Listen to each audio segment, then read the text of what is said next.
Anda kembali menyaksikan Kompas Pagi. Nyoman Sweet Junarti merestorasi mangrove didasari oleh dampak perubahan iklim yang semakin terasa, khususnya di Bali dan sejumlah kabupaten di Nusa Tenggara Barat. Lalu bagaimana tantangan dan harapannya ke depan?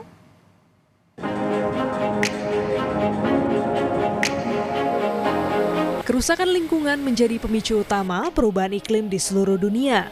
Hal ini mendorong Nyoman Sweet Juniartini untuk meredam dan menanggulangi permasalahan dari lingkungannya sendiri melalui budidaya mangrove.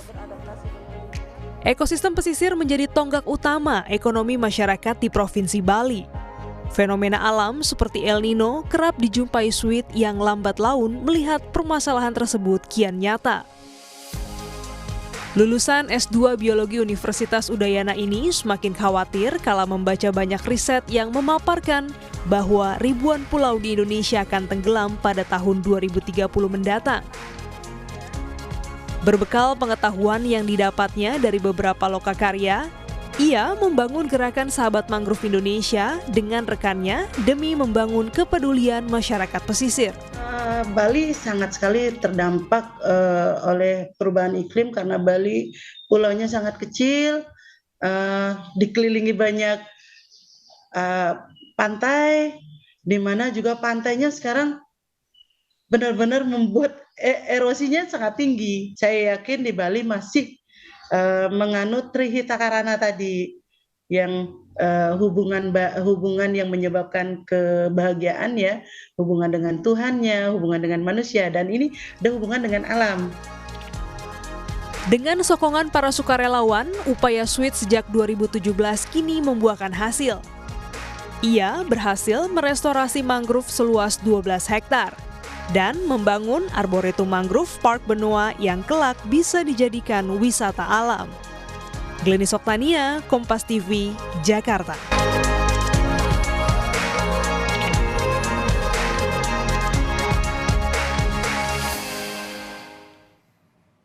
Setiap tanggal 25 Juli diperingati sebagai Hari Mangrove Sedunia, dan pagi ini kita melalui sambungan Zoom sudah bersama dengan Ibu Nyoman Sweet Juniartini. Selamat pagi Ibu Sweet. Ibu, boleh diceritakan bagaimana Ibu awal terjun untuk merestorasi mangrove?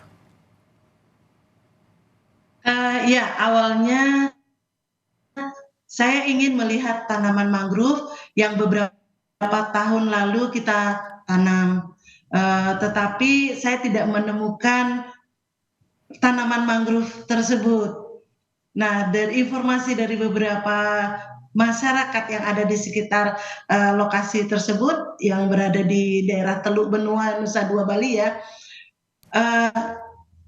areal tersebut sudah banyak sekali orang melakukan penanaman, baik dari pihak swasta, BUMN, pemerintah, akademisi, komunitas-komunitas lingkungan sudah banyak sekali melakukan upaya rehabilitasi, upaya penanaman di areal tersebut, tapi tidak pernah berhasil. Termasuk gagal ya, hal tersebut yang membuat saya tertarik untuk melakukan penelitian, bahkan uji coba di daerah tersebut, membuat satu rekayasa yang dengan tujuan untuk menaikkan survival dari tanaman mangrove di areal tersebut.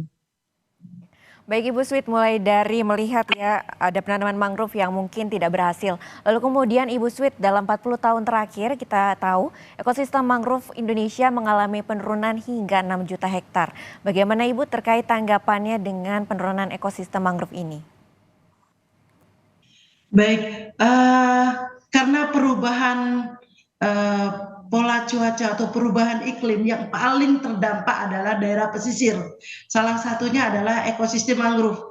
Jadi ekosistem mangrove ini yang paling sangat berdampak terhadap perubahan iklim ini yang terjadi selama kurang lebih 40 tahun terakhir ini. Di samping pola cuaca, pola lingkungan, juga pola alih fungsi lahan daripada mangrove ini semakin masif, karena semakin pola mangrove ini atau pesisir ini sangat mudah untuk dialih fungsi lahankan, baik untuk pembangunan, untuk perluasan bandara, pelabuhan, dan lain sebagainya. Jadi hal-hal tersebut yang memicu penurunan ekosistem mangrove ini. Oke, baik Ibu. Berarti untuk daerah pesisir memang riskan dengan alih lahan sehingga bisa mungkin menurunkan ekosistem dari mangrove itu ya. Lalu terkait dengan metode dan juga cara yang Ibu Sweet lakukan untuk menanam mangrove itu, apakah ada cara-cara tertentu mungkin untuk pemirsa Kompas TV juga bisa ikuti sehingga mungkin bisa meningkatkan juga untuk ekosistem mangrove di Indonesia? Iya, karena tadi perubahan iklim ini, perubahan cuaca yang merubah bentang pesisir, menyebabkan kita membuat pola-pola atau rekayasa-rekayasa lingkungan maupun rekayasa hidrologi yang harus kita terapkan di sana.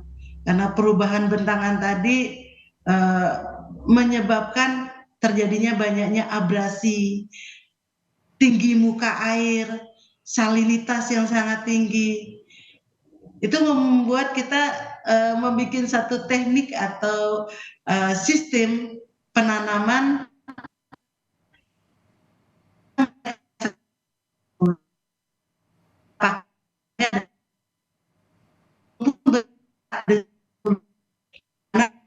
dari tersebut alat juga alat penampungan media tanam.